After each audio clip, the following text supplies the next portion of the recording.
alasannya yang pertama, Ibu Mel, kenapa kami tetap aktif mengakses PMM. PMM itu tidak hanya untuk guru, untuk siswa juga bisa, kan, dan untuk belajar mengajarnya.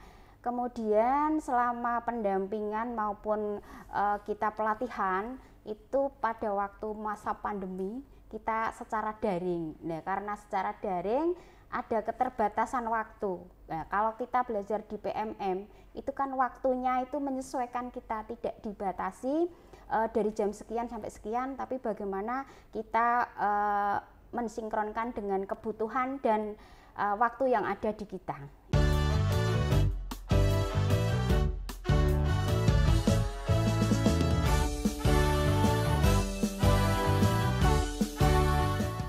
Halo sahabat pendidikan, Assalamualaikum warahmatullahi wabarakatuh.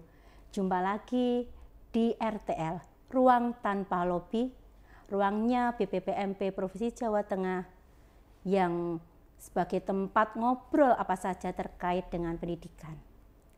Hari ini saya kedatangan tamu yang sangat luar biasa. Beliau salah satu kepala sekolah penggerak. Selamat pagi Bu Sima. Apa kabar hari ini? Selamat pagi Bu Mel, alhamdulillah baik. Hari ini saya kedatangan Bu Siti Ma'amarah yang biasa dipanggil Bu Sima, begitu ya. Terima kasih sudah hadir hari ini Bu Sima.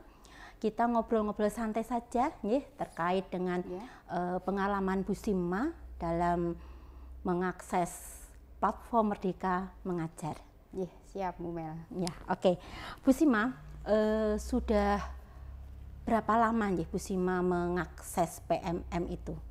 Nah, untuk di sekolah kami yang memang kebetulan itu sekolah penggerak angkatan 1, kami mulai mengakses sejak diluncurkan oleh Pak Menteri ya, di Merdeka Belajar episode 15 itu kami mengakses, dan kebetulan kan memang guru maupun siswa itu di sekolah penggerak angkatan 1 yang mempunyai akun belajar ID untuk yang pertama itu Bu Mel. Jadi mulai ketika diluncurkan langsung diakses ya Bu Sima. Luar biasa ini teman-teman di SD Ungaran 5 ya. Bu Sima ini merupakan kepala sekolah di SD Ungaran 5 di Kabupaten Semarang. Ya. Kenapa Bu Sima? Kita flashback lagi ya. Kenapa sih daftar sebagai sekolah penggerak begitu? Motivasi pertama itu untuk sekolah penggerak kan memang harus dari kepala sekolah ya. Dimana kalau kepala sekolah tidak mendaftar sebagai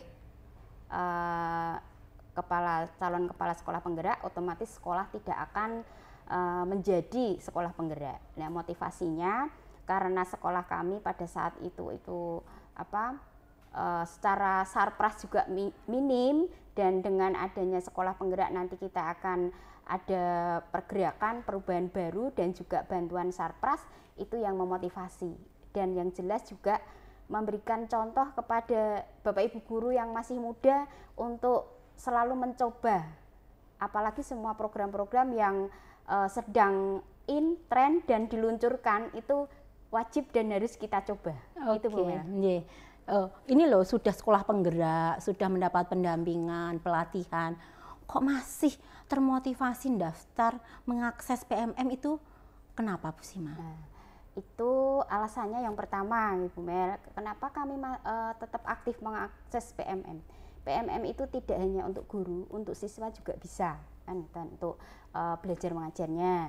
Kemudian selama pendampingan maupun kita pelatihan itu pada waktu masa pandemi kita secara daring. Nah, karena secara daring ada keterbatasan waktu. Nah, kalau kita belajar di PMM itu kan waktunya itu menyesuaikan, kita tidak dibatasi dari jam sekian sampai sekian, tapi bagaimana kita mensinkronkan dengan kebutuhan dan waktu yang ada di kita. Itu Bu Mel.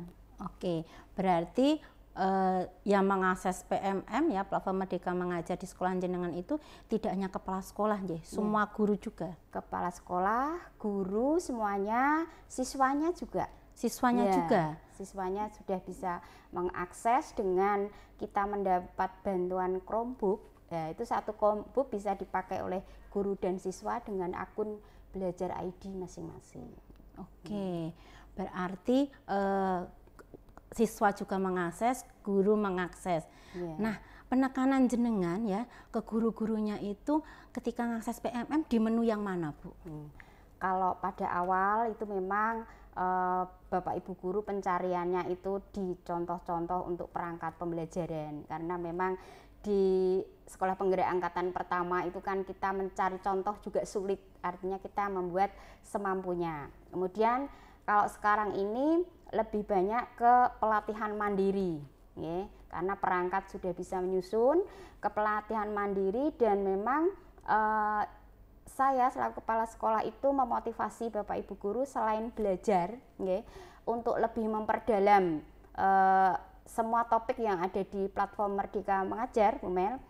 Itu kesempatan Bapak Ibu guru untuk khususnya yang PNS ini. Yang PNS ini selama masa pandemi itu kan tidak ada bintek maupun diklat secara daring. Adanya luring. Ya. Luring kalau kita mau mengikuti yang intinya sembarangan, ya, itu kan tidak bisa diakui juga bagi Bapak Ibu guru yang mau digunakan untuk kenaikan tingkat penilaian angka kredit. Nah, pada masa pandemi itu kan jarang sekali. Lah satu-satunya itu ya di platform Merdeka Mengajar. Kalau dulu sebelum ada platform Merdeka Mengajar kan di SIM-PKB. Nah, sekarang adanya di situ. Lah selain menambah ilmu, otomatis manfaat bagi Bapak Ibu guru yang mau melaksanakan atau naik tingkat, ya, itu ada pengembangan dirinya dapat diakses di platform Merdeka. Oke, berarti dapat sertifikat yang pasti diakui ya, kalau menggunakan yang utama ilmunya dulu, ya, baru diterapkan, baru bonusnya kalau sudah selesai aksi nyata dapat sertifikatnya. Nah, jadi berarti bonusnya ya, tambahan keuntungannya itu mendapatkan sertifikat yang pasti diakui ya, karena memang tanda tangannya dari Direktorat Jenderal, ya, jadi pasti diakui. Oke. Nah, tadi saya mendengar aksi nyata. Nah, ini sebagian besar teman-teman di satuan itu sudah mengakses juga di platform Merdeka Mengajar, khususnya di menu pelatihan mandiri itu. Nah, permasalahan di lapangan teman-teman ini mentok, berhenti di aksi nyatanya. Nah, sebenarnya aksi nyata di PMM untuk pelatihan mandiri itu apa, Bu Sima? Kok teman-teman pada berhenti di situ begitu? Aksi nyata itu adalah aksi yang nyata akan dilaksanakan oleh Bapak Ibu guru setelah melaksanakan atau menyelesaikan satu topik yang tadi dari beberapa modul, kemudian ada pelatihan pemahaman itu harus terselesaikan, dan juga post-testnya. Nah, setelah itu baru Bapak Ibu harus mengunggah aksi nyata. Tapi unggah aksi nyata itu juga harus diawali dari penerapan, artinya namanya aksi, itu actionnya di kelas, ya. Nah, di situ Bapak Ibu bisa memilih, ya, memilih mau membuat apa sesuai dengan topik yang tadi sudah dipelajari. Itu, Bu Mel, ya. Jadi di aksi nyata itu tidak hanya satu ya, Bu, yang harus dikerjakan, tapi yang mengakses guru-guru itu bisa memilih ya, mau melakukan aksi seperti apa. Dan cukup memilih satu saja ya, Bu Sima? Cukup satu saja. Kemudian yang pertama yang harus dilakukan yaitu otomatis Bapak Ibu guru action dulu. Apa misalnya katakanlah kalau di penyusunan modul ajar, ya, berarti kan Bapak Ibu guru harus bisa menyusun modul ajar. Nah, kemudian dari modul ajar yang sudah disusun tadi bisa diunggah otomatis dengan laporan sesuai dengan langkah-langkah yang ada di aksi nyata. Jadi tidak hanya sekedar unggah modul ajar, tetapi juga di situ ada refleksinya seperti apa. Jadi sesuai dengan langkah-langkahnya, Bu Mel. Jadi kita ikuti panduan yang ada di unggah aksi nyata. Itu ada panduannya, kita ikuti, baru selesai kita unggah. Kalau toh misalnya mau membuat videonya bisa, linknya juga bisa dimasukkan di situ. Berarti kalau video itu harus di link YouTube diunggah dulu di PMM, di bukti karya. Nah, Oh, di bukti karya. Ya, baru linknya nanti baru dimasukkan yang di. Kalau diunggah di bukti karya itu apa videonya harus atau link dari YouTube-nya, Bu? Kalau di bukti karya itu videonya, Bu Mel. Oh, videonya. Ya. Di bukti karya itu ada pilihan juga, Bu Mel. Ada PDF-nya, ya. Kemudian ada video, bentuk video, gitu. Jadi tinggal kita mau mengunggah apa. Oke, ini berarti dua-duanya juga boleh. Boleh, ya.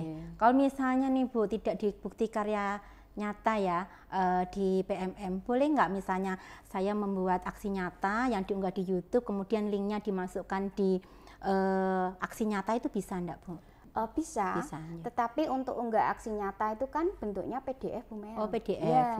Jadi misalnya, mesti kan kalau di tempat saya khususnya ini Bapak Ibu guru sudah beberapa yang sudah berhasil, termasuk saya juga, sertifikatnya sudah keluar. Jadi kita laporannya kan PDF. PDF kan dari awal permulaan, kemudian refleksinya yang di langkah-langkah itu harus kita cantumkan, juga kita cantumkan. Kemudian di bawah ada linknya video kita cantumkan juga. Untuk laporan, Bu, jadi ada beberapa teman, kok saya aksi nyatanya ditolak ya, suruh perbaikan ya, sistematikanya tidak sesuai ya. Apakah di laporan di aksi nyata itu di panduannya ada sistematikanya juga tidak, Bu Sima? Ada, Bu Mel. Ada ya.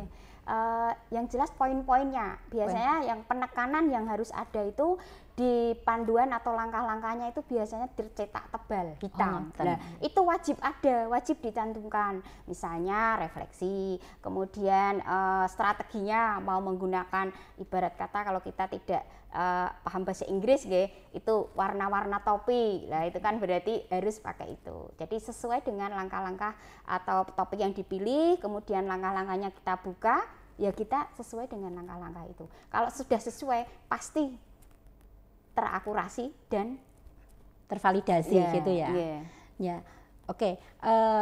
Bu Sima ini sudah sampai topik berapa ya, Bu Sima? Saya itu sudah sampai topik 5, karena 5, kemudian yang unggah aksi nyata juga 5, tapi sertifikatnya baru 2 yang sudah keluar. Kemudian yang 3 masih menunggu, yang 2 masih menunggu validasi, yang 1 perlu perbaikan. Oh, gitu ya. Oke, Bu Sima, yang sudah dapat sertifikat itu dari unggah aksi nyata sampai keluar sertifikatnya berapa lama kira-kira ya, Bu? Kalau itu memang prosesnya, Bu Mel, itu di awal itu lama karena mungkin bersama-sama. Tapi kalau sekarang itu sudah dijadwalkan, Bu Mel, sudah ada informasi di situ. Jadi untuk artinya penilaian dan sebagainya itu tiap minggu kedua dan minggu keempat. Jadi setiap minggu kedua dan minggu keempat kita bisa lihat apakah nanti unggah aksi nyata kita itu perlu perbaikan atau sudah keluar sertifikatnya. Oke, Bu Sima. Oke, yang terakhir, Bu Sima, apa pesan Bu Sima untuk memotivasi teman-teman guru, kepala sekolah yang lain ya untuk menyelesaikan pelatihan mandiri di PMM ini, Bu Sima? Kalau pesan saya seperti pengalaman di sekolah kami, dengan belajar di PMM, dari yang kemarin kita belajar daring atau webinar-webinar yang waktunya terbatas. Yang pertama, kita dapat memanfaatkan PMM itu dengan sangat efisien sesuai dengan kebutuhan dan waktu kita yang kita miliki, Ibu Mel. Itu kemudian menambah ilmu. Yang ketiga yang manfaatnya tadi, kalau sebagai PNS, kalau yang mau angka kredit bisa pengembangan dirinya itu mudah diperoleh tanpa biaya. Kalau misalnya seperti halnya luring itu kan biasanya biayanya juga mahal, Nah, tapi kalau di situ itu benar-benar fasilitas yang disediakan oleh pemerintah dan sangat bermanfaat bagi kita. Oke, terima kasih Bu Sima atas kedatangannya hari ini. Luar biasa berbagi praktek baiknya. Semoga bisa menginspirasi teman-teman, guru, dan kepala sekolah yang lain. Oke, teman-teman, sobat pendidikan, apabila ada hal yang ingin ditanyakan, masih ada hal yang kurang jelas silahkan bisa mengisi di chat di video ini ya, podcast kita hari ini. Insya Allah akan kita respon bersama narasumber. Yang terakhir teman-teman, yuk mari kita akses platform Merdeka Mengajar. Disitulah segala sumber informasi yang dapat dipercaya karena merupakan valid ya dari sumber pusat dari Kementerian Pendidikan, Kebudayaan, Riset dan Teknologi yang banyak menunya terutama di pelatihan mandiri. Selesaikan pelatihan mandiri Anda, selesaikan aksi nyata dan tunggu sertifikatnya. Terima kasih, sampai jumpa di RTL Ruang Tanpa Lobi kami berikutnya. Assalamualaikum warahmatullahi wabarakatuh. Terima kasih Bu Sima kehadirannya.